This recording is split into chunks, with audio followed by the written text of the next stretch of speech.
Sementara itu pemerintah merespons penurunan harga minyak dunia yang kembali berada di kisaran $70 Amerika Serikat per barel. Kondisi ini membuka peluang harga BBM non-subsidi kembali turun. Juru bicara Kementerian ESDM, Dwi Anggia menyebut penurunan harga minyak dunia akan berdampak pada penyesuaian harga BBM non-subsidi dalam negeri.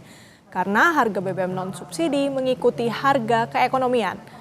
Sementara itu harga BBM subsidi jenis Pertalite dan solar tidak naik guna menjaga daya beli masyarakat dan melindungi kelompok rentan.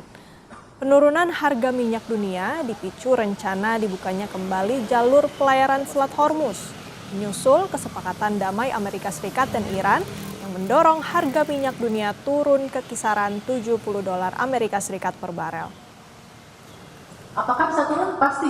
Ketika harga minyak dunia turun, sudah bisa dipastikan harga BBM non-subsidi juga akan turun. Begitu juga sebaliknya, ketika harga minyak dunia mengalami kenaikan, mau tidak terhindarkan, harga BBM non-subsidi harus menyesuaikan dengan harga keekonomiannya.